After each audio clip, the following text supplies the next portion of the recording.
राधे राधे दोस्तों, आज हम आपको सुनाएंगे कर्मों का फल भोगना ही पड़ता है।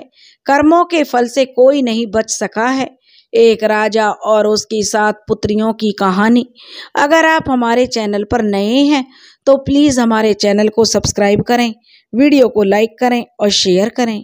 बहुत समय पहले की बात है। जंगल के किनारे पर एक बहुत ही विशाल बरगद का वृक्ष था।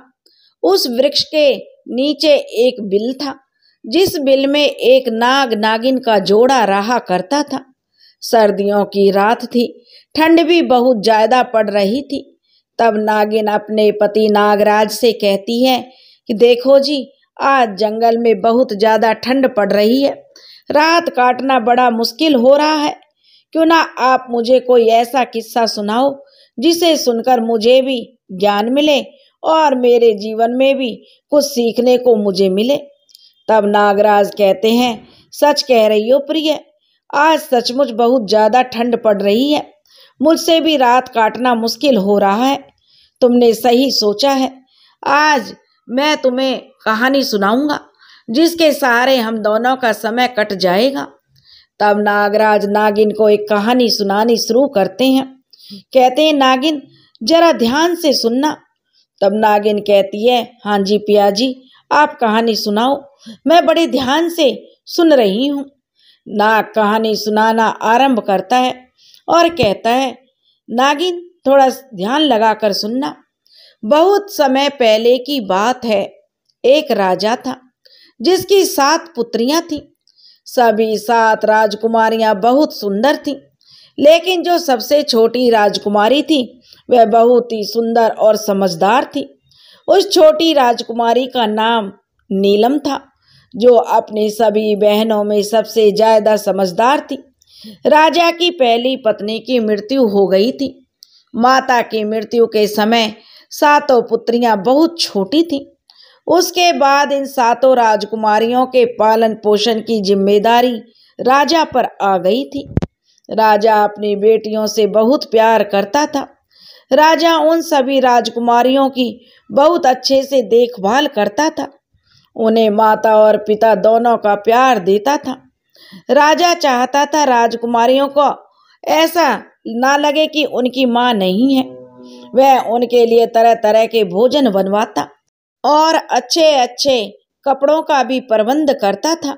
अपनी बेटियों का पालन पोषण राजा बहुत अच्छे से करने की कोशिश करता था। अब समय बीता, धीरे धीरे राजकुमारियां भी बड़े होने लगी। वे अपने पिता राजा महाराज के लिए भोजन बनाकर रख देती थी।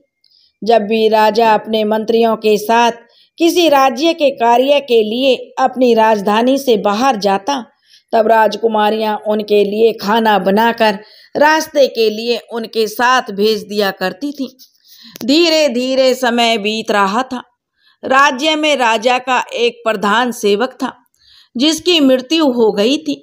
वह भी अपने पीछे अपनी पत्नी और एक छोटी बेटी को छोड़ गया था।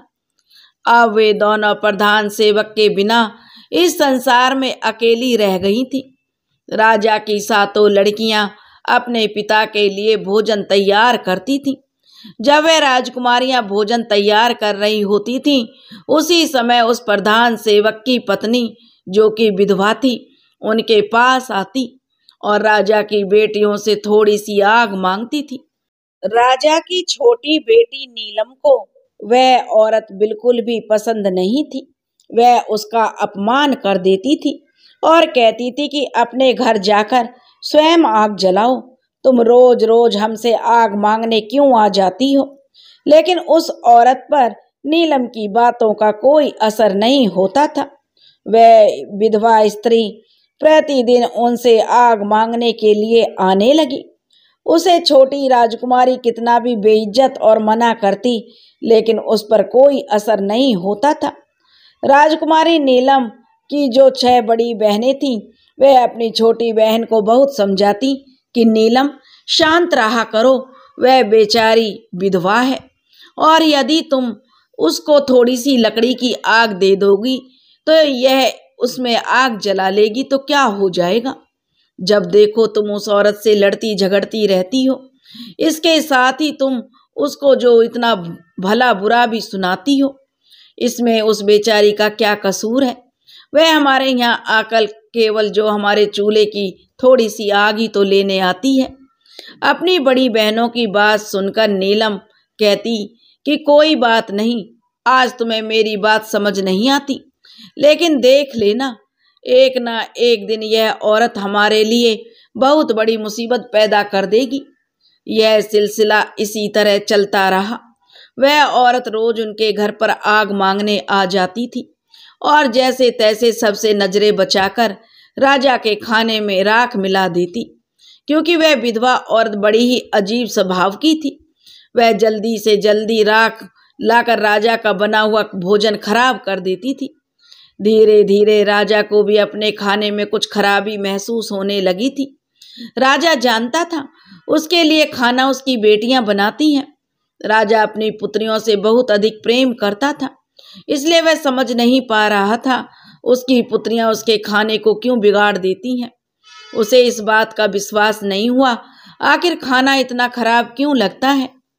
एक दिन की बात है, राजा ने सोचा कि सच्चाई जानने में क्या हर्ज है, मुझे अपनी बेटियों पर नजर रखनी चाहिए, क्योंकि मेरी बेटियां मेरे लिए ऐसा तो नहीं कर सकती कि वो मेरा खाना खराब कर दें।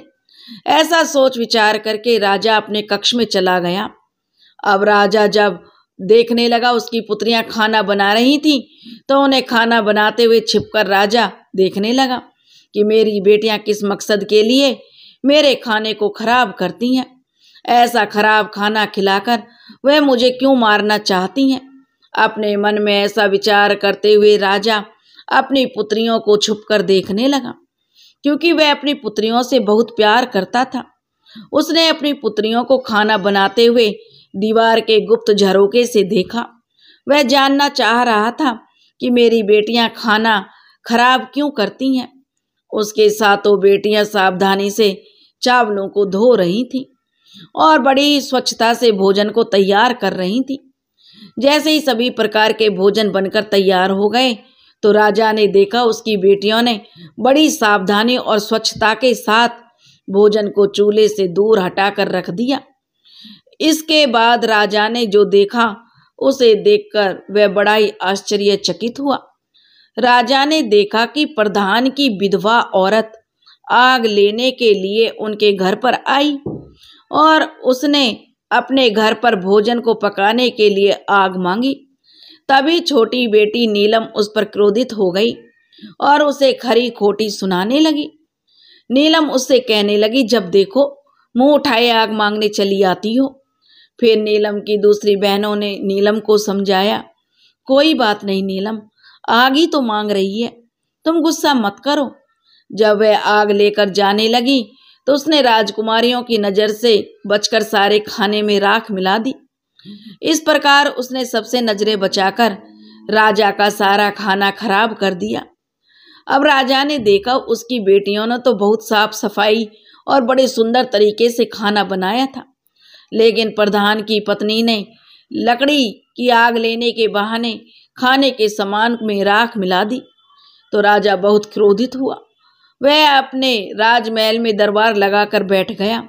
उसने तुरंत अपने सैनिक को प्रधान की पत्नी को पकड़कर लाने को भेज दिया और उनसे कहा कि प्रधान की पत्नी को मेरे सामने अति शीघ्र पेश करो। विधवा औरत को राजा के दरबार में लाया गया। जब राजा ने उससे सारी घटना के बारे में पूछा तो उस विधवा औरत ने कहा कि महाराज, मुझे क्षमा करें, मैं तो एक खेल खेल रही थी और मैं तो यह देखना चाहती थी कि आप कितने चतुर और समझदार हैं, कैसे इस समस्या का समाधान निकालते हैं। वह औरत महाराज की प्रशंसा करते हुए कहने लगी, महाराज, आप तो बहुत ही न्यायप्रिय और समझदार हो। इस प्रकार उस औरत ने राजा को अपनी मीठी मीठी बातों में उलझा दिया। उसकी ऐसी बातें सुनकर राजा भी उसकी समझदारी के कारण उस पर अत्यधिक प्रसन्न हो गया और उस पर मोहित भी हो गया। राजा ने उसको दंड देने के स्थान पर उसको रानी बनाने का निर्णय कर लिया। इस तरह उससे विवाह कर लिया राजा ने। अब वह प्रधान की विधवा पत्नी जो विवाह करके राजमहल में आ गई, अब वह विधवा से रानी बन गई। अब यह नई रानी राजा की पहली पत्नी से पैदा हुई 7 बेटियों से बहुत अधिक नफरत करती थी। वह चाहती थी कि किसी भी प्रकार से यह 7 राजकुमारियां महल से निकल जाएं। राजकुमारियों को महल से निकालने के लिए वह नई नई साजिशें रचने लगी और विचार करने लगी कि जैसे भी हो उनको किसी भी तरह महल से भगा देने के बाद राजा की सारी धन संपत्ति के साथ साथ सभी प्रकार के ऐश्वर्य केवल उसके लिए होंगे। वे और उसकी अपनी पुत्री अब राज करेंगी। वह चाहती थी कि उसकी अपनी पुत्री राजमहल में राजकुमारी बनकर रहे, लेकिन राजा अपनी पुत्रियों को बहुत प्यार करता था। उसको अपनी पुत्रियों के प्रति बहुत ही लगाव और उसमें अपनापन था। राजा अपनी पुत्रियों को बिल्कुल भी दुख में नहीं देख सकता था। दूसरी ओर नई रानी हर प्रकार से राजा की पुत्रियों को दुखी करना चाहती थी। वह उन्हें पूरा दिन घर के कामों में लगाए रखती थी। धीरे धीरे अब वे राजा की 7 पुत्रियों को खाने के लिए भरपेट खाना भी नहीं देती थी।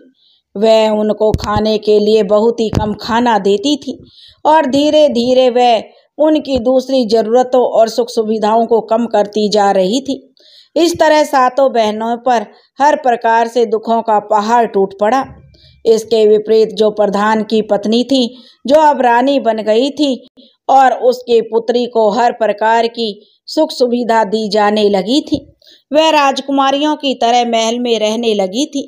महल में रानी अपनी बेटी को राजकुमारी बनाकर रखती और उसे एक राजकुमारी की तरह से ही जीवन जीने के लिए जो प्रोत्साहित करती रहती थी। रानी अपनी पुत्री के लिए अच्छे अच्छे भोजन बनवाती और अच्छे अच्छे कपड़े पहनाती और उसके लिए अच्छी अच्छी चीज़ों का संग्रह करती। उसने राजा की पहली पत्नी से जो 7 बेटियां थीं, उन सभी को सभी प्रकार के सुखों से वंचित कर दिया था। सभी बहनें बहुत दुखी और उदास रहती थीं। एक दिन बहुत अधिक परेशान होने के कारण वे 7 बहनें महल के बाहर जाकर अपनी माँ की समाधि पर जाकर रोने लगी। वहां जाकर वे अपनी माँ से इस प्रकार से कहने लगी, माँ, क्या तुम अपनी बेसहारा लाचार बेबस पुत्रियों को नहीं देख सकती हो? हम सब कितनी अधिक दुखी हैं। माँ, हमारी सौतेली माँ हम पर कितने जुल्म ढा रही है। हम भूख प्यास से तड़प रही हैं। माँ, अब क्या करें? धीरे धीरे यह उनका रोज का काम हो गया था। दिन में जब भी वह दुखी होती तो 7 बहनें अपनी माँ की समाधि पर चली जाती और रोते हुए अपनी माँ से अपना दुख कहती। एक दिन जब वह सभी अपनी माँ की कब्र पर बैठी हुई रो रही थीं और सिसकियां भर रही थीं, तभी उन्होंने देखा उनकी माँ की समाधि पर एक बहुत ही सुंदर अनार का पेड़ उग आया है और जल्दी ही वह पौधा पूरी तरह से ताजे, सुंदर और स्वादिष्ट फलों से भर गया। अब वे सभी 7 बहनें उन फलों को खाकर अपनी भूख को शांत करने लगी। हर रोज जब उनकी सौतेली माँ उनको खाने के लिए पर्याप्त भोजन नहीं देती थी, तब वे 7 बहनें अपनी माँ की समाधि पर आकर इस तरह से अनार के फलों को खाकर अपनी भूख को शांत करने लगी। आगे चलकर सब बहनों ने अपनी सौतेली माँ के द्वारा दिया जाने वाला घटिया भोजन खाना बंद कर दिया और केवल अनार के फलों को खाकर ही जीवित रहने लगी, क्योंकि वे अनार का वृक्ष एक अद्भुत वृक्ष था। उस पेड़ पर फलों को जितना अधिक तोड़ा जाता, अगले दिन उससे अधिक पके और सुंदर स्वादिष्ट फल लग जाते थे, जो इन सब बहनों के लिए भोजन के लिए पर्याप्त होते थे। उन 7 बहनों की सौतेली माँ अब यह सोचने लगी, ये 7 भोजन भी नहीं करती और मैं भी इन 7 बहनों को खाने के लिए कुछ नहीं देती हूँ। मैं इन्हें इतना दुखी करती हूँ और सारे दिन इनसे इतने काम करवाती हूँ, फिर भी यह सभी इतनी सुंदर और स्वस्थ कैसे दिखाई दे रही हैं? इनमें से कोई भी बहन बीमार नहीं लग रही। इनकी सुंदरता भी हमेशा की तरह बढ़ रही है। यह सब कैसे हो सकता है, जबकि अपनी बेटी को मैं इतना अच्छा स्वादिष्ट भोजन खिलाती हूँ, तब भी वह इनके आगे बदसूरत लगती है। इस तरह से अब 7 राजकुमारियां अपनी माँ की समाधि पर जाती, सुंदर स्वादिष्ट अनार के पके फलों को खाती और अपनी माँ का इसके लिए धन्यवाद करती। उन सभी उनकी जो सौतेली माँ थी, जो उनसे जलन होती थी, वह जो उनकी खुशी को देखकर खुश नहीं होती थी, सौतेली माँ अब अंदर ही अंदर सोचने लगी कि आखिर माजरा क्या है। जब उनकी सौतेली माँ से रहा नहीं गया तो उसने इसका रहस्य जानने की सोची और एक दिन उनकी सौतेली माँ ने अपनी बेटी को उन 7 बहनों का पीछा करने के लिए कहा। अब जब राजा की 7 बेटियां पूरा काम निपटा कर जैसे ही बाहर जाने लगी तब उनकी सौतेली माँ की बेटी उनका पीछा करते हुए उस समाधि के पास पहुंच गई और उसने देखा 7 की 7 बहनें अनार के पके हुए फलों को इकट्ठा कर रही हैं। अब नीलम ने उसे देख लिया था। उसे देखकर नीलम ने अपनी दूसरी बहनों से कहा कि तुम सब क्या देख रही हो?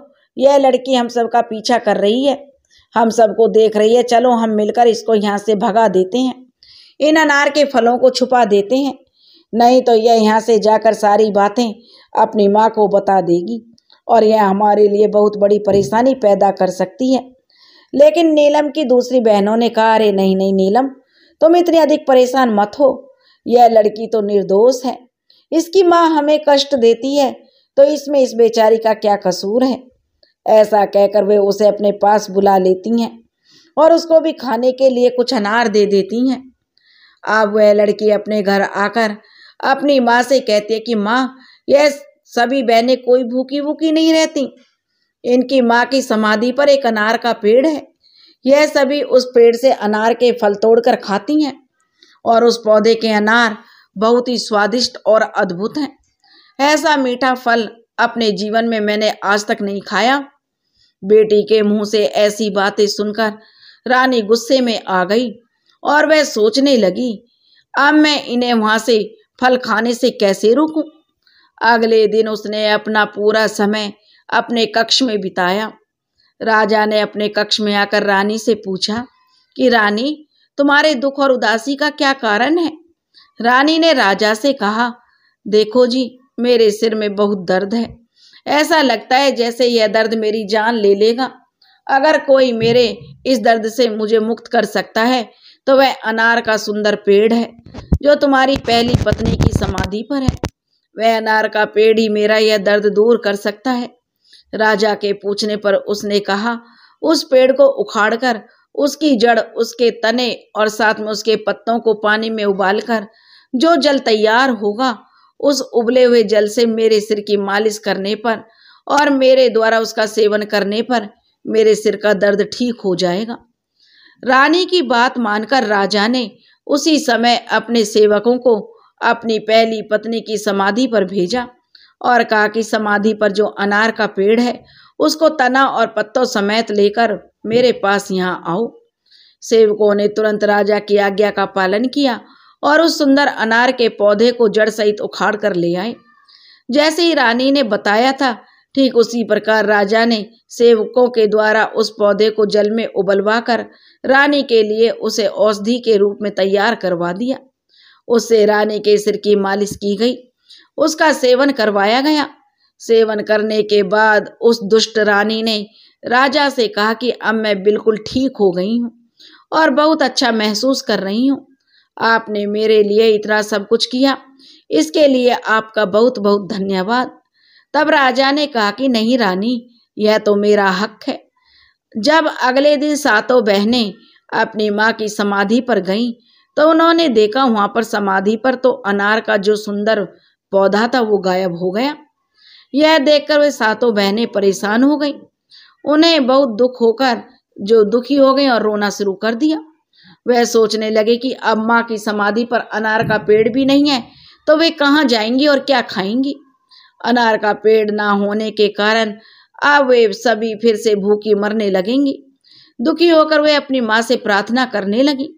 तभी उन्होंने देखा कि अनार के पेड़ के स्थान पर एक छोटा सा तालाब बन गया है जो मक्खन जैसे पदार्थ से भरा हुआ था, जो जल्दी सफेद ठोस रोटी की तरह बन गया, जिसको रोती हुई सभी बहनों ने बहुत ही आश्चर्य के साथ देखा।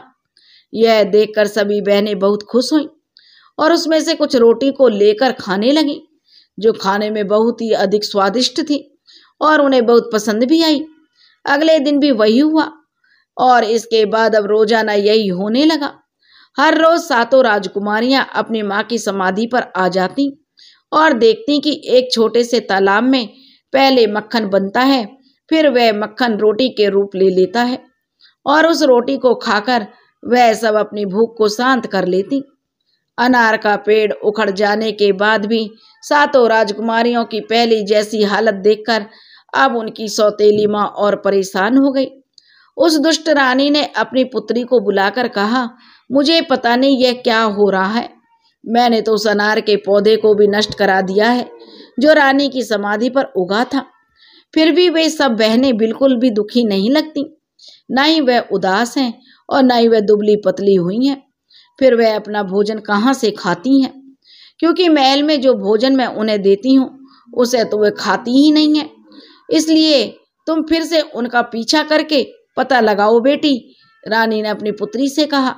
वह उन पर नजर रखे और देखे कि माजरा क्या है आखिर।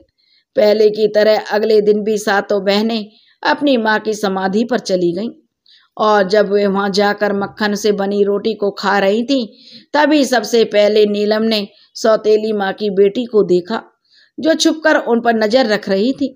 उसने अपनी बहनों से कहा कि देखो, यह लड़की दोबारा यहाँ पर आ गई है और हम पर नजर रख रही है।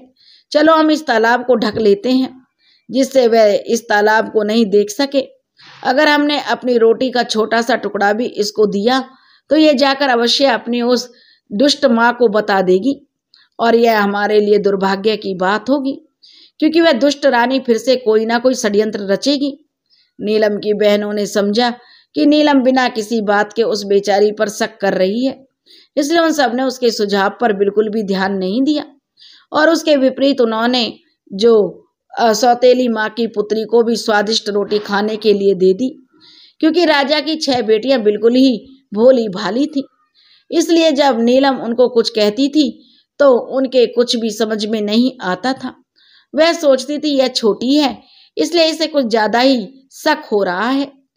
जब उनकी सौतेली माँ को सातों राजकुमारियों के बारे में यह रोटी वाली बात पता चली तो वह क्रोध से बहुत लाल पीली होने लगी और उसके साथ ही उसने अपने नौकरों को बुलाकर कहा कि तुरंत जाओ और रानी की समाधि से जाओ और वहां से उसे उखाड़ दो।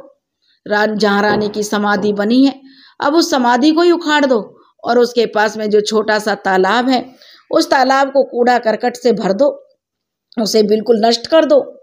अब जब सब राजकुमारी यह देखी कि उनकी माँ की समाधि ही नहीं है तो वह बहुत ही ज्यादा दुखी हुई। वे सातों बहनें जोर जोर से रोने लगी, क्योंकि अब तो उनके पास कोई और चारा ही नहीं था। इस पर भी रानी संतुष्ट नहीं हुई। एक दिन रानी फिर से भयंकर बीमारी का बहाना करके अपने कक्ष में पड़ी रही। महाराज को बुलाया गया। महाराज ने आकर रानी को बीमारी का कारण जानना चाहा तो राजा ने कहा कि चाहे कुछ भी हो जाए, चाहे मेरा साम्राज्य बिक जाए, मैं तुम्हारी बीमारी को ठीक करने के लिए तुम्हें अच्छे से अच्छे वैद्य को दिखाऊंगा और तुम्हें बिल्कुल ठीक कर दूंगा। लेकिन वह रानी तो अपनी चाल चल रही थी। वह तो स्वभाव से ही दुष्ट थी और वह दुष्ट रानी कहने लगी, इतना कुछ करने की जरूरत नहीं है। मेरे जीवन को तो केवल तुम्हारा एक छोटा सा कार्य ही बचा सकता है। राजा ने कहा, रानी तुम कहो तो सही, तुम जो कहोगी मैं उसे अवश्य पूरा करूंगा। इसके लिए मैं तुमसे प्रतिज्ञा करता हूँ। फिर रानी ने कहा, महाराज मेरे जीवन को बचाने के लिए तुम एक कार्य कर दो। आपकी जो पहली पत्नी से 7 बेटियां हैं आप उनकी हत्या कर दो और उनकी हत्या करने के बाद उनका खून मेरे सर और मेरी हथेली पर लगाना। इस तरह से उनकी मृत्यु से मेरा जीवन बच जाएगा। इन शब्दों को सुनकर राजा दुख से भर गया।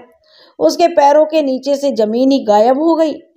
वह मूर्छित सा होकर गिरने वाला हो गया, लेकिन फिर भी राजा ने अपने आप को संभाल लिया, क्योंकि राजा को अपनी प्रतिज्ञा टूटने का भय था। वह अपनी बेटियों को अपनी जान से भी ज्यादा प्यार करता था। फिर राजा ने अपने मन को कठोर कर लिया और राजकुमारियों की तलाश करने लगा। फिर राजा ने अपनी 7 बेटियों को अपनी माँ की समाधि पर बैठे देखा। राजा उनके पास पहुंचा तो उसने देखा कि उनकी 7 पुत्रियां अपनी माँ की समाधि के पास बैठकर रो रही थीं। अपनी पुत्रियों की ऐसी हालत देखकर राजा का हृदय कांप उठा, क्योंकि वह अपनी बेटियों से बहुत ही अधिक प्रेम करता था। एक तरफ उसकी रानी की इच्छा और राजा की प्रतिज्ञा थी और दूसरी तरफ उसकी बेटियों का जीवन। अब राजा को समझ नहीं आ रहा था वह क्या करे। अब राजा बड़ी मुश्किल में था कि उसकी बेटियां सौतेली माँ के साथ खुश नहीं हैं और सौतेली माँ भी उन्हें खुश नहीं रख पा रही है। अपनी पुत्रियों के पास पहुंचकर राजा प्रेम पूर्वक अपनी पुत्रियों से बोला कि तुम मेरे साथ इस महल से बाहर जंगल में चलो। पिता की बात मानकर सभी सातों बहनें अपने पिता के साथ चल पड़ी। वह उन सभी को लेकर जंगल की ओर चल दिया। जंगल में कुछ दूर जाकर एकांत में राजा ने आग लगाई और उन सब के लिए कुछ चावल को पकाकर उनको खाने के लिए दिया। दोपहर का समय था। इस समय बहुत अधिक गर्मी हो रही थी, जिसके कारण सभी सातों बहनें खाना खाने के बाद गहरी नींद में सो चुकी थी। अब राजा ने देखा कि सातों बहनें सो चुकी हैं, तो वह चोरी से छुपकर उन लड़कियों से निगाह बचाते हुए वहां से भाग गया और उन सबको गहरी नींद में सोते हुए राजा ने वहीं छोड़ दिया था। राजा अपने मन में यह सोचकर बहुत खुश था कि चलो हमारी पुत्रियां जहाँ कहीं भी रहेंगी कम से कम जीवित और ठीक तो रहेंगी, अपनी सौतेली माँ के अत्याचारों से तो बची रहेंगी या कहीं जाकर अपना जीवन गुजार लेंगी।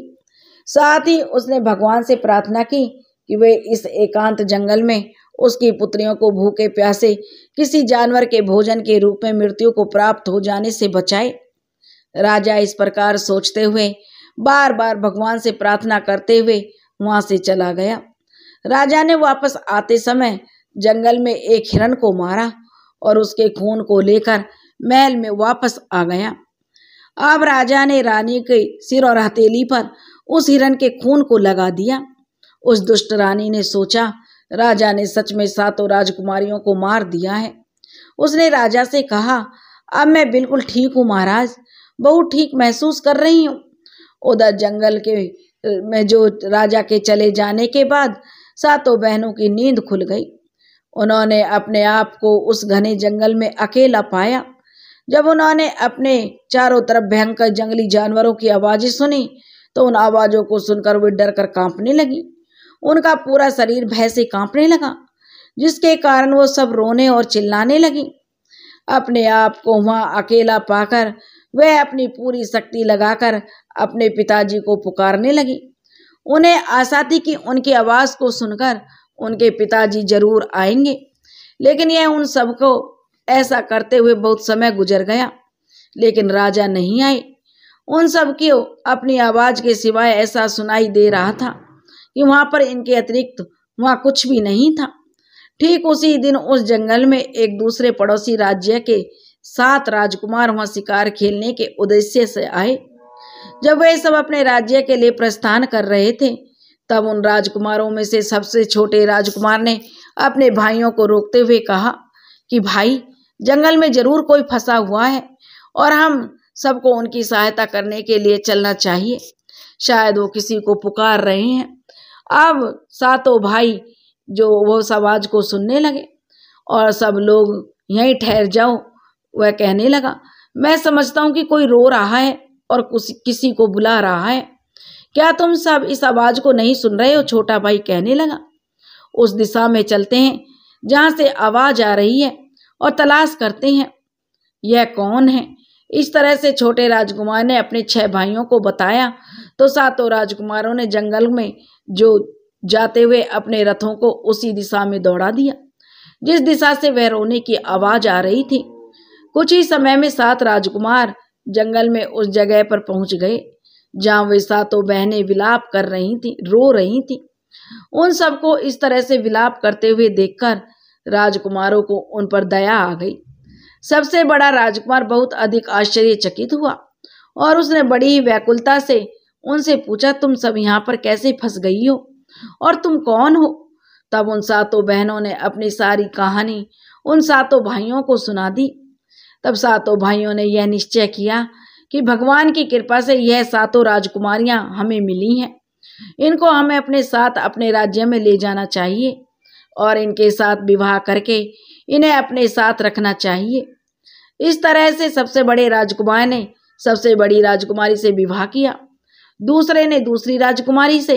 इस तरह से सातों राजकुमारों ने सातों राजकुमारियों से विवाह कर लिया। सबसे छोटे राजकुमार ने सबसे छोटी राजकुमारी नीलम से विवाह कर लिया, जो कि सबसे ज्यादा सुंदर और समझदार थी। सातों राजकुमारों की शादी 7 राजकुमारियों से हो गई। विवाह के बाद सातों राजकुमार अपने राज्य में वापस लौट आए।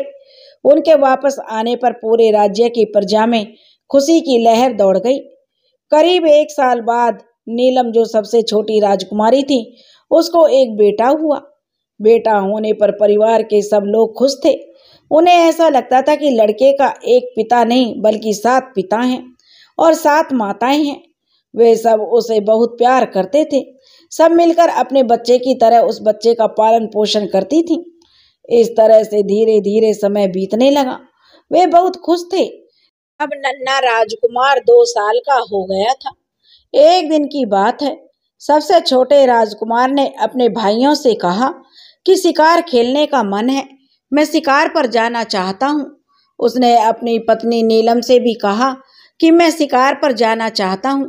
नीलम और अपने भाइयों से आज्ञा लेकर वह छोटा राजकुमार शिकार पर निकल गया।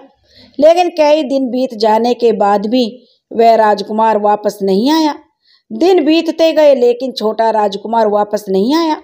यह कोई नहीं जान सका कि वह कहाँ चला गया और वापस क्यों नहीं आया। यह जानकर राजकुमारियों को बहुत दुख हुआ।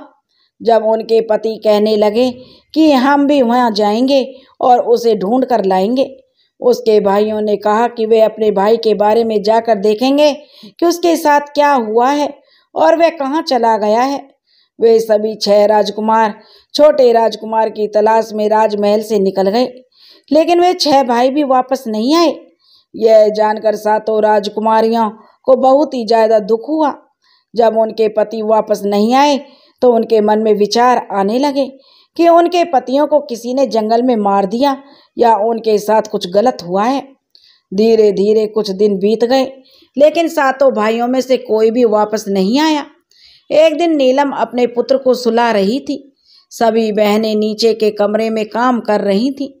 ठीक उसी समय महल के दरवाजे पर कोई आया, जिसने एक काला लबादा पहन रखा था। वह स्वयं को एक साधु बता रहा था। वह भिक्षा मांगने के लिए आया था। नौकरों ने कहा कि तुम महल के अंदर भिक्षा मांगने के लिए नहीं जा सकते हो। राजा के सभी पुत्र इस समय बाहर गए हुए हैं। हमको लगता है कि वे सब मर गए हैं और उनकी विधवाओं को तुम्हारे भिक्षा मांगने से परेशानी हो सकती है, इसलिए तुम अंदर मत जाओ। द्वारपाल ने उसे खूब रोकने की कोशिश की, लेकिन उस आदमी ने कहा कि मैं एक साधु हूँ। साधु को भोजन खिलाना और साधु को भिक्षा देना कोई गलत काम नहीं है। लेकिन वास्तव में वह कोई साधु नहीं था। वह तो एक जादूगर था जिसका नाम शाकाल था। जादूगर शाकाल ऐसे ही महल में घुस गया था और उसने वहां पर बहुत सी सुंदर वस्तु को देखा। अंत में वह उस कमरे में पहुंचा जहां राजकुमारी नीलम अपने छोटे से बेटे को पालने में सुला रही थी। उसको देखते ही जादूगर शाकाल ने सोचा, इतनी अधिक सुंदर औरत जो स्वर्ग की किसी अप्सरा की तरह है, आज तक उसने अपने जीवन में कभी नहीं देखी। राजकुमारी नीलम को देखकर जादूगर उस पर अत्यधिक मोहित हो गया और सीधा उसके पास चला गया। उसके पास जाकर उसने राजकुमारी नीलम से कहा कि मैं तुम्हें पसंद करता हूँ। अब मैं तुम्हारे साथ अपनी पूरी जिंदगी बिताना चाहता हूँ। तुम मेरे साथ मेरे घर चलो, मैं तुमसे विवाह करना चाहता हूँ। राजकुमारी नीलम अपने कमरे में इस प्रकार एक अनजान व्यक्ति को देखकर हैरान थी। ऊपर से वह व्यक्ति उससे इस प्रकार विवाह करने की बात कर रहा था।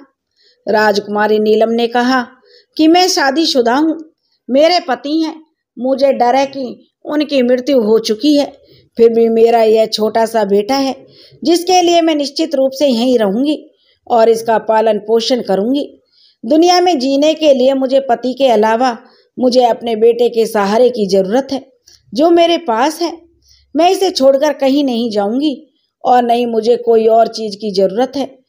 तब उस जादूगर ने उसे बहुत से लोभ लालच दिए, लेकिन राजकुमारी नीलम जादूगर की बात में नहीं आई। राजकुमारी कहने लगी, मैं इसके पिता को अवश्य ढूंढूंगी और उन्हें ढूंढ कर लाऊंगी। मैं अपने बेटे के और अपने पति को ढूंढकर उनके साथ जिंदगी बिताऊंगी। मुझे तुमसे शादी नहीं करनी है। उस जादूगर को ना सुनने की आदत नहीं थी। वह राजकुमारी की बातों को सुनकर बहुत गुस्सा हो गया, क्योंकि उसने राजकुमारी को बहुत ही लोभ लालच दिए। लेकिन राजकुमारी उसके साथ जो विवाह करने के लिए राजी नहीं रही, तो उसने राजकुमारी को बहुत बार समझाने की कोशिश की, लेकिन राजकुमारी नीलम ने क्रोधित होकर उस शाकाल जादूगर को वहां से जाने के लिए कह दिया। जादूगर शाकाल नीलम पर बहुत ही क्रोधित हो गया और उसने नीलम को अपने जादू के बल पर एक छोटे से काले कुत्ते में बदल दिया। और जादूगर शाकाल ने कहा कि तुम अपनी इच्छा से मेरे साथ नहीं चलोगी तो मेरी इच्छा से, मेरी शक्ति से मेरे साथ चलोगी। जब उस जादूगर ने राजकुमारी नीलम को कुत्ते में बना दिया तो कुत्ता बनाकर वह इधर उधर भागने लगी। बेचारी के पास कोई शक्ति भी नहीं थी जिससे वह अपनी दूसरी बहनों को बता सके कि उसके साथ क्या हुआ है। विवश होकर वह एक कुत्ते के रूप में अपनी व्यवस्था के लिए जादूगर शाकाल के इशारे पर चलने लगी। जादूगर शाकाल जैसे ही महल के दरवाजे से बाहर पहुंचा तो द्वारपालों ने उससे पूछा, तुमने इस छोटे से कुत्ते को कहाँ से लिया है? तो उस जादूगर ने जवाब दिया, राजकुमारियों ने इस कुत्ते को मुझे एक उपहार के रूप में दिया है। यह सुनते ही द्वारपालों ने उसे कुछ भी पूछे बगैर महल से दरवाजे से बाहर जाने दिया। कुछ समय बाद नीलम की दूसरी बड़ी 6 बहनों ने अपने भांजे के रोने की आवाज़ सुनी तो उसके कमरे में गईं, तो उन्होंने देखा वहाँ कमरे में कोई नहीं था।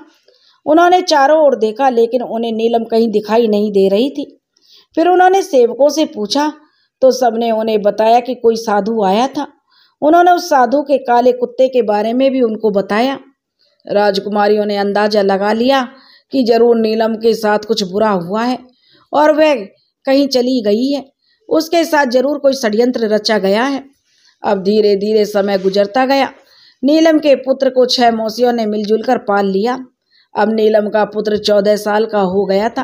एक दिन उसकी मौसी अपने परिवार का इतिहास उस राजकुमार को बताने लगी। राजकुमार ने सब कुछ ध्यान से सुना। अब राजकुमार अपने माता पिता और ताऊओं के बारे में सुनकर बहुत दुखी हो गया। वह राजकुमार अपने माता पिता और अपने ताऊओं को ढूंढने के लिए बहुत उतावला हो उठा। उसने अब जो सोच लिया कि वह संसार में कहीं भी किसी भी कोने में जहाँ भी उसके परिवार वाले होंगे वह उन्हें ढूंढकर जरूर लाएगा। उसने अपनी मौसियों को बताया कि वह अपने माता पिता और ताऊ को, यदि वह सब जिंदा हैं, मिल गए तो सबको ढूंढकर अपने घर वापस लेकर आएगा। अब राजकुमार की मौसियाँ कहने लगी कि बेटा, जो लोग जाने थे वह लोग चले गए, अब तुम कहीं मत जाओ, हम तुम्हें नहीं खोना चाहते। अपने पतियों और बहन को तो हम खो चुके हैं और अब हम तुम्हें खोना नहीं चाहती हैं। उनकी तरह यदि तुम भी हमसे दूर चले गए तो हम किसके सहारे जिंदा रहेंगे और जिंदा रहकर भी फिर क्या करेंगे। तब राजकुमार ने अपनी मौसियों से कहा, तुम मुझे मत रोको, अगर यह संभव हुआ तो मैं अपने साथ अपने माता पिता और ताऊओं को भी लेकर जल्दी ही वापस आऊँगा। फिर इस तरह से वह अपनी यात्रा पर चल पड़ा। लेकिन कई महीनों तक वह कुछ भी नहीं समझ सका किस प्रकार वह अपने सगे संबंधियों की तलाश करे। और अंत में जब उसने जो हजारों किलोमीटर की थकाने वाली यात्रा को पूरा किया, तब तक वह लगभग पूरी तरह से निराश हो चुका था।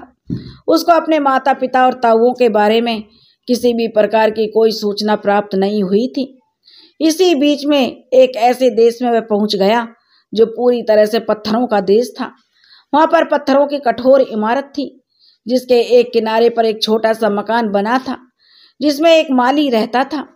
जब वह उस इमारत को देख रहा था, तभी माली की पत्नी ने उसको देख लिया और भागकर उस घर से बाहर आ गई और कहने लगी, अरे बच्चे, तुम कौन हो और तुमने इस खतरनाक स्थान पर आने की हिम्मत कैसे की? उस लड़के ने कहा, मैं एक राजा का बेटा हूँ। मैं यहाँ अपने माता पिता और अपने ताऊ को ढूंढने आया हूँ। मेरी माँ को एक जादूगर डरा धमका कर कुत्ता बनाकर अपने साथ ले आया है। उसकी बात सुनकर माली की पत्नी ने कहा, यह देश और यह स्थान एक महान जादूगर का ही है। उसके पास हर प्रकार की शक्ति भी है और वह जो व्यक्ति उसकी आज्ञा का उल्लंघन करता है या उसका अपमान करता है वह उसको अपनी जादू की शक्ति से पत्थर या पेड़ बना देता है। तुम यहाँ पर जो सभी प्रकार के पत्थर और पेड़ देख रहे हो, यह सब के सब कभी जीवित प्राणी थे। इन सब को जादूगर शाकाल ने अपने जादू से पत्थर की मूर्तियों में और पेड़ों में बदल दिया है। हमारे मालिक जादूगर हैं और अपनी शक्ति से इस रूप में इन लोगों को बदल दिया। कुछ समय पहले एक राजा यहाँ आया था। उसके कुछ समय बाद उसके 6 भाई भी यहाँ आए थे। जादूगर ने उन सबको पत्थर और पेड़ में बदल दिया। केवल यही लोग दुर्भाग्यशाली लोग नहीं थे। इनके अतिरिक्त एक बहुत सुंदर रानी, जिसको उसने इस बड़ी इमारत में कैद करके रखा है, जिसको जादूगर ने पिछले 12 सालों से कैद करके रखा है। जादूगर उससे विवाह करना चाहता है, लेकिन वह जादूगर से नफरत करती है। वह जादूगर को अपने हाथ भी नहीं लगाने देती है। माली की पत्नी की बातें सुनकर छोटे राजकुमार ने विचार किया, अवश्य ही यह सब मेरे माता पिता और मेरे ताऊ ही हैं। आखिरकार अंत में मैंने उन सबको खोज ही लिया, जिसके लिए मैं इतने समय से भटक रहा था। इसके बाद उसने अपनी कहानी उस माली की पत्नी को बताई और उससे प्रार्थना की कि वह उसकी सहायता करे। उसने उस माली की पत्नी को कहा कि वह उसे उन बेकसूर और लाचार लोगों के बारे में अधिक से अधिक जानकारी दे। उसने माली की पत्नी से विनती की कि वह उन बेकसूर लोगों को उस जादूगर से बचाने में उनकी मदद करे। माली की पत्नी ने उसकी बात सुनकर उसका साथ देने के लिए उसके वादा कर लिया। उसने सोचा, हो सकता है इसकी मदद करके हम भी इस जादूगर से बच जाएं, क्योंकि वह भी उनके जुल्मों के शिकार थे। इसलिए उसने उस लड़के का साथ देने के लिए हामी भर ली। अब माली की पत्नी ने अपने पति को जो इसके बारे में नहीं बताया। माली की पत्नी ने उसको अपना रूप बदलने के लिए कहा और उसने उसे समझाया सुझाया कि तुम अपना रूप बदल लो। कहीं जादूगर ने तुमको देख लिया तो वह तुम्हें भी पत्थर में बदल देगा। राजकुमार तैयार हो गया और माली की पत्नी ने उस राजकुमार को अपनी एक धोती पहना दी और उसे बता दिया कि आज से तुम सबकी नजरों में मेरी पुत्री हो। उसके थोड़े समय बाद ही एक दिन जैसे ही जादूगर शाकाल अपने सुंदर बगीचे में घूम रहा था, तभी वहां एक छोटी लड़की को देखकर उस जादूगर ने माली की पत्नी को अपने पास बुलाया और उससे पूछा कि यह लड़की कौन है। तो माली की पत्नी ने कहा कि यह उसकी पुत्री है। और इस तरह से जादूगर और राजकुमार की पहली मुलाकात हुई। राजकुमार एक लड़की के भेष में जादूगर से अपनी पहचान छुपाकर मिलता है और जादूगर उसको देखकर उससे कहता है कि तुम भी बहुत ही सुंदर हो। कल तुम वहाँ बड़ी इमारत में रहने वाली उस सुंदर औरत के से जो मेरे लिए मेरा उपहार लेकर जाना, उसके लिए मेरा पहला उपहार है। जादूगर की बात सुनकर छोटा राजकुमार बहुत खुश हो गया कि कल वह अपनी माँ से मिलने के लिए और माँ के लिए कोई उपहार लेकर जाएगा। जादूगर से मिलने के बाद राजकुमार तुरंत माली की पत्नी के पास गया और इस बारे में उसने उसको बताया और विचार विमर्श करने के बाद उसने निश्चय किया कि वह इसी भेष में रहेगा, क्योंकि इस भेष में उसको कोई पहचान नहीं सकता। उसने निर्णय लिया कि उचित अवसर आने पर वह अपनी माँ को छुड़ा लेगा। जब नीलम की शादी छोटे राजकुमार के साथ हुई थी तो राजकुमार ने उसको एक छोटी सी अंगूठी दी थी जिस पर उसका नाम लिखा हुआ था। उस अंगूठी को नीलम ने तब से अपने पुत्र की उंगली में पहना दिया था जब उसका पुत्र बहुत छोटा बच्चा था। जब उसका पुत्र समय के साथ बड़ा हुआ तो उसकी मौसियों ने उस अंगूठी का आकार राजकुमार की उंगली के आकार का बनवाकर उसकी उंगली में पहना दिया था। इस तरह से वह अंगूठी उस राजकुमार ने अपनी उंगली में अभी भी पहन रखी थी। माली की पत्नी ने राजकुमार को बोला कि तुम इस गुलदस्ते में छुपा कर रख दो इसे, जिसे देखकर तुम्हारी माँ तुम्हें पहचान जाए। और कहा कि यह सब शीघ्र यथाशीघ्र ही बिना किसी समस्या के, बिना किसी कठिनाई के संभव नहीं होगा, क्योंकि एक दरबान हमेशा बेचारी राजकुमारी नीलम के ऊपर नजर रखता था। कैद में होने के कारण उसकी हर समय सख्ती से निगरानी रखी जाती थी कि पुत्री के रूप में राजकुमार को हर रोज फूलों का गुलदस्ता अब जादूगर की तरफ से अपनी माँ तक पहुंचाने का मौका मिल चुका था। अब वह हर रोज फूलों का गुलदस्ता रानी तक पहुंचाने लगा। जादूगर की एक दासी हमेशा उसकी माँ के कमरे में रहती थी। अंत में एक दिन किस्मत ने उस राजकुमार का साथ दिया और उसको एक मौका मिल गया जब कमरे में उसकी माँ के अतिरिक्त कोई और दूसरा व्यक्ति नहीं था। जब कोई भी उसको नहीं देख सकता था तो उसने अपनी उंगली में पहनी अंगूठी को निकालकर उसे फूलों के गुलदस्ते में बांधकर अपनी माँ जो नीलम के कदमों में डाल दिया। उस अंगूठी के जमीन पर गिरने की आवाज आई। जैसे नीलम ने उस फूल के गुलदस्ते की ओर ध्यान न दिया, नीलम ने देखा कि उन फूलों के अंदर ऐसा क्या है जो ये विचित्र आवाज कर रहा है। ध्यान से देखने पर उसने एक छोटी सी अंगूठी को फूलों के साथ बंधे हुए पाया। उस अंगूठी को पहचानते ही जब उसने फूलों का गुलदस्ता लाने वाली लड़की की ओर देखा तो लड़की बने राजकुमार ने उसे अपने बारे में बताया। अपने पुत्र द्वारा बताई गई सारी कहानी पर उसको तुरंत विश्वास हो गया। राजकुमार ने अपनी माँ से कहा कि कितनी खोजबीन के बाद तुम्हारा पता चला है। कितने दिनों से मैं भटक रहा था और मेरी मेहनत मुझे मिल गई और मैंने जो उनको प्राप्त कर लिया और उसे बचाने की कोशिश भी कर रहा हूँ। अपने जीवन को खतरे में डालकर वह अपने माता पिता ताऊ को उस दुष्ट जादूगर से मुक्त कराकर ले जाएगा। उसकी माँ ने उसको बताया कि उसे इस जादूगर ने पिछले कई सालों से किस तरह से कैद कर रखा है और उसने इस इमारत के सारे दरवाजे भी बंद करके रखे हैं क्योंकि वह मुझसे विवाह करना चाहता है। मैंने उससे विवाह करने के लिए मना कर दिया। तब राजकुमार ने कहा, माँ, तुमने इस जादूगर से इतने सालों तक केवल कठोरता और क्रोध से बात की है। तुम जादूगर को कहो कि मैंने इतने लंबे समय तक अपने पति का शोक किया, अब मैं तुमसे शादी करने को तैयार हूँ।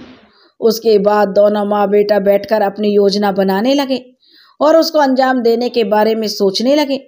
बेटा कहता है कि इसके बाद आप यह पता लगाना माँ कि उसकी शक्ति क्या है और क्या वह अमर है या उसे मार डाला जा सकता है। नीलम ने अपने बेटे की सलाह को मानने का निश्चय किया और अगले ही दिन जादूगर के लिए उसी प्रकार से संदेश भिजवा दिया जैसा राजकुमार ने सुझाव दिया था। जादूगर शाकाल यह सुनकर बहुत प्रसन्न हुआ और वह जल्दी से जल्दी शादी करने के लिए कहने लगा।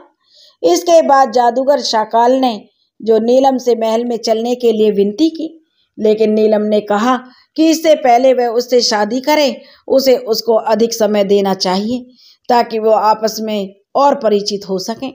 और उसने कहा कि दुश्मनी जितनी लंबी होती है, दोस्ती होने के बाद उनकी दोस्ती का स्तर और भी मजबूत हो सकता है। इसके बाद नीलम ने जादूगर से पूछा, क्या आप मेरी पूरी तरह से आप अमर हैं क्या, या आपको कभी मृत्यु छू नहीं सकती क्या? आप मानव जाति को महसूस करने के लिए एक महान जादूगर हैं। तब जादूगर ने कहा कि तुम यह क्यों पूछ रही हो? तो रानी ने जवाब दिया कि मैं जो शादी करके आपकी पत्नी बनने से पहले मैं आपके बारे में सब जानना चाहती हूँ। यदि कोई आपदा आपके ऊपर आ गई तो मैं उसे कैसे काबू करूँगी? पहले पति और पहले पुत्र को तो मैंने खो दिया, लेकिन अगर मैं तुमसे शादी करूँगी तो मैं तुम्हें खो दूंगी, तो मैं किसके सहारे रहूँगी? जादूगर शाकाल ने कहा कि यह सच है, मैं दूसरे के रूप में नहीं हूँ। यहाँ से बहुत दूर कई मील की दूरी पर एक घना जंगल है। उस घने जंगल के बीच एक बड़े पौधे के नीचे एक छोटा सा पिंजरा है जिसमें एक हरे रंग का तोता रहता है। उसी तोते के जीवन पर मेरा जीवन निर्भर करता है। उस तोते के मर जाने से ही मैं मरूंगा। जादूगर ने कहा, हालांकि यह काम असंभव है। तोते को किसी प्रकार की चोट नहीं पहुंचाई जा सकती। उस तोते को सुरक्षित बनाए रखने के लिए मैंने वहां पर बहुत सारे लोगों को नियुक्त कर दिया है। जो भी उस जगह के आसपास नजर आता उसे तुरंत मार दिया जाएगा। नीलम की जो बातें उस दुष्ट जादूगर से हुई वह सब बातें नीलम ने अपने पुत्र को बता दी, लेकिन बेटे की जान को खतरे में पड़ता देखकर रानी ने उस तोते को पाने का विचार भूलने के लिए कहा। जादूगर के डर से जो नीलम ने अपने पुत्र को वहां जाने से मना करना पड़ा। अपनी माँ के डर को समझने के बावजूद राजकुमार ने जवाब दिया, माँ, जब तक मैं उस तोते को कैद करके नहीं लाता तब तक मेरे पिता और मेरे ताऊ उस दुष्ट जादूगर की कैद से मुक्त नहीं हो सकते। डरो मत माँ, मैं जल्दी वापस आऊंगा और इस बीच आप जादूगर से अच्छे से बातें करते रहना। हंसकर बोलना। अब राजकुमार अपनी माँ को जल्दी ही वापस आने का वचन देकर तोते की तलाश में निकल गया। थकाने वाली कई मील की लंबी यात्रा के बाद आखिरकार राजकुमार एक बहुत बड़े और घने जंगल में पहुंच गया। जब वह वहां पहुंचा तब तक लंबे समय से लगातार चलते रहने के कारण राजकुमार बुरी तरह थक चुका था। वहां जंगल में एक बहुत ही बड़े पेड़ के नीचे वह आराम करने लगा और कुछ ही समय में ठंडी हवा चलने के कारण उसको नींद आ गई। अब राजकुमार ने वहां पर देखा कि पास में दो बड़े दानव बड़े आराम से सो रहे हैं। उनके पास भी एक बड़े पेड़ पर एक तोते का पिंजरा है। इसके बाद राजकुमार ने चुपके से उस तोते के जो पिंजरे को उठा लिया। उसके बाद राजकुमार ने अपनी वापसी की यात्रा शुरू कर दी और वह तब तक चलता रहा जब तक वह एक बार फिर उस दुष्ट जादूगर शाकाल के महल तक नहीं पहुंच गया। वह महल के दरवाजे के पास नीचे बगिया में बैठकर उस तोते के साथ खेलने लगा। जब जादूगर शाकाल ने उसे अपने महल की खिड़की से देखा तो तुरंत भागकर उस राजकुमार के पास आया और कहा, मेरे बच्चे, तुम इस तोते को कहाँ से लेकर आए हो और तुम इस तोते को मुझे दे दो, इसके लिए मैं तुम्हें बहुत सा धन दौलत दूंगा। लेकिन राजकुमार ने जादूगर को मना कर दिया। राजकुमार ने कहा कि नहीं, मैं अपने तोते को तुम्हें नहीं दे सकता, यह कई सालों से मेरा प्रिय पालतू पक्षी है। फिर जादूगर ने कहा, अगर यह तुम्हारा पुराना और मनपसंद प्रिय पालतू पक्षी है तो मैं समझ सकता हूँ, तुम इसको मुफ्त में तो दोगे नहीं। बताओ, तुम इस तोते की क्या कीमत लोगे? तुम जो कीमत लगाओगे वह मैं तुम्हें दे दूंगा। राजकुमार ने कहा कि साहब, मैं अपने प्यारे तोते को नहीं बेच सकता। इसलिए जादूगर शाकाल बहुत अधिक भयभीत हो गया और उसने कहा, तुम इसके बदले में मुझसे कुछ भी ले सकते हो, बस तुम मुझे यह तोता दे दो। जादूगर की यह बात सुनकर राजकुमार उससे बोला कि चलो ठीक है, अगर तुम इसके बदले कुछ देना ही चाहते हो तो मैं यह तोता तुम्हें दे दूंगा। राजकुमार की बात सुनकर जादूगर खुश होते हुए बोला, ठीक है, बताओ तुम्हें क्या चाहिए, मैं तुम्हें जरूर दूंगा। अब जो राजकुमार कहने लगा कि ठीक है, सबसे पहले तो तुम उन 7 राजकुमार राजाओं को मुक्त करो जिसको तुमने पत्थर और वृक्ष बना रखा है। जादूगर ने कहा, ठीक है, तुम्हारी इच्छा पूर्ण होगी, तुम मुझे केवल यह तोता दे दो। इसके बाद नीलम के पति समेत दूसरे 6 राजा अपने प्राकृतिक रूप में आ गए। फिर जादूगर शाकाल ने कहा, देखो, मैंने इन्हें फिर से ठीक कर दिया, अब तो मुझे तोता दे दो। लेकिन उस राजकुमार ने कहा, इतनी जल्दी भी क्या है, पहले तो उन सभी लोगों को आजाद करो जिनको तुमने अपनी कैद में कर रखा है। अब जादूगर शाकाल ने कहा, ठीक है। इसके बाद जैसे ही जादूगर ने अपना हाथ घुमाया, सबके सब प्राणी जो पत्थर और वृक्ष बने हुए थे सब अपने अपने प्राकृतिक शरीर में आ गए। इसके बाद वह पूरा बगीचा जो कुछ समय पहले पत्थर और वृक्षों से भरा हुआ था, चारों तरफ वहां पर मानव जीवन की खुशबू महकने लगी। वहां चारों तरफ इंसान नजर आने लगे जो कि सब जीवित होकर सांसें लेने लगे। राजा, पंडित, नौकर, चाकर, सेवक, सरदार, गाय, भेड़, बकरी, हाथी, सैनिक, ना जाने क्या क्या ताकतवर पुरुष और सुंदर आभूषणों से सुसज्जित औरतें, सैनिक सब जीवित हो गए। अब जादूगर अपने दोनों हाथ जोड़कर रोते हुए राजकुमार से विनती करने लगा कि तुम मुझे यह तोता दे दो। राजकुमार उस तोते को बहुत ही सख्ती से पकड़ लिया था और उसके एक पंख को जोर लगाकर उसके शरीर से अलग कर दिया। इसके साथ ही जादूगर का दाहिना हाथ उसके शरीर से अलग हो गया। फिर जादूगर शाकाल ने अपने बाएं हाथ को फैलाकर राजकुमार से कहा, आप यह तोता मुझे दे दो। इसके बाद राजकुमार ने उस तोते के बाएं पंख को उसके शरीर से तोड़कर जादूगर की तरफ फेंक दिया, जिससे जादूगर का बायां हाथ भी उसके शरीर से टूटकर दूर गिर गया। इसके बाद भी जादूगर चिल्लाता रहा, मुझे मेरा तोता दे दो। अब जादूगर अपने घुटनों पर गिर गया। फिर राजकुमार ने उस तोते की जान ले ली। अब वह जादूगर जो शाकाल मर चुका था, उसके मरते ही वह तोता जादूगर जो शाकाल के चंगुल से आजाद हो गया और वह वापस जिंदा होकर उड़ने लग गया। अब सब लोगों ने मिलकर उस जादूगर का अंतिम संस्कार कर दिया। इसके बाद राजकुमार के पिता ने अपनी पत्नी नीलम को बड़ी इमारत से मुक्त किया और इस तरह राजकुमार अपने सगे संबंधियों के साथ अपने देश के लिए निकल चला गया। दूसरे सभी लोग भी अपने अपने घरों की तरफ चले गए। इस तरह से राजकुमार ने अपने माता पिता, ताऊ और उस दुष्ट जादूगर की कैद से सब आजाद कर लिया। अब वे सभी एक सुखी जीवन जीने लगे। उसकी मौसियां जो उन सभी का इंतजार कर रही थीं, वह भी अपने पतियों को देखकर बहुत खुश हो गईं और सुख से अपना जीवन व्यतीत करने लगी। अब सातों रानियों ने अपने राजाओं को बताया कि कैसे उनकी सौतेली माँ का उनका जो अपमान करती थी और उन्होंने उनकी जिंदगी बर्बाद करने की पूरी कोशिश की। अब सभी राजाओं ने कहा, चलिए रानियों, हम लोग आपके पीहर चलते हैं। वह सब लोग उस राज्य में जाते हैं। जब राजा को पता चलता कि उसकी सातों बेटियां अपने पतियों के साथ यहाँ आ रही हैं, तो वह बहुत ही खुश हुआ और जब उनसे मिला तो अपने आंसू रोक नहीं पाया और जोर जोर से रोने लग गया और कहा कि बेटा, मुझे माफ़ कर दो, मैं तुमसे बहुत प्यार करता था सबसे, लेकिन मैं क्या करूं, मेरी भी मजबूरी थी, इसलिए मैंने तुम्हें जंगल में छोड़ दिया।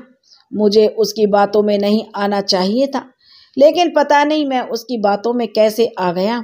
आप लोगों को जंगल में छोड़ आया, उसके लिए आप मुझे माफ़ कर दीजिए। तब राजकुमारियों ने कहा, नहीं पिताजी, कोई बात नहीं, हम बहुत खुश हैं। विधि का विधान ऐसा ही होता है, कोई कर्मों का फल से नहीं बच पाता है। हमारे भी कोई बुरे कर्म हुए होंगे जिनके कारण हमें यह सब झेलना पड़ा। और विधि का विधान भी देखिए, अगर आप हमें जंगल में नहीं छोड़ते तो हम राजकुमारों से कैसे मिलते। अब राजा अपनी बेटियों से मिलकर बहुत खुश हुआ और उसने कहा, बेटा, तुम्हारी सौतेली माँ ने तुम्हारे साथ बहुत गलत किया था। इसी कारण जिस दिन मैं तुम्हें जंगल छोड़कर वापस आया था, उसी रात को सौतेली माँ को पता नहीं अचानक से क्या हो गया, वह जलकर मर गई और उसके बुरे कर्म उसके हाथों हाथ ही मिल गए थे। मैंने तो तुम सभी को ढूंढने की बहुत कोशिश की, लेकिन तुम मुझे कहीं पर भी नहीं मिली। तब मैंने यह सोच लिया कि पता नहीं मेरी बेटियां कहाँ होंगी। वह राजा अपनी सातों राजकुमारियों के गले लग जाता है और बहुत खुश होता है। तभी तो दोस्तों कहते हैं, कभी किसी के साथ धोखा नहीं करना चाहिए। आप दूसरे को धोखा देंगे, लेकिन उससे पहले ईश्वर आपको धोखा दे देंगे, और यह कोई मामूली धोखा नहीं होगा। जब ईश्वर आपको धोखा देंगे तो आप किसी और को धोखा देने के लायक नहीं बचेंगे। इसलिए किसी के साथ भी धोखा, छल, चुगली मत करिए और ना ही किसी चीज़ का घमंड करना चाहिए और ना ही कभी किसी को सताना चाहिए, नहीं तो सब उल्टा आपको ही भोगना पड़ेगा।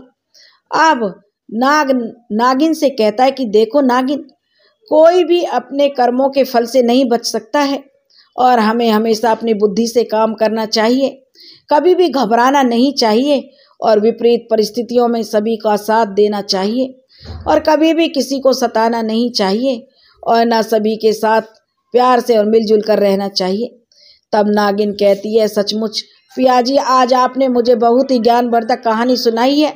तो दोस्तों, अगर आपको यह कहानी पसंद आई हो तो प्लीज़ हमारे चैनल को सब्सक्राइब करें, वीडियो को लाइक करें और शेयर करें और कमेंट्स करके हमें बताएं आपको यह कहानी कैसी लगी। राधे राधे।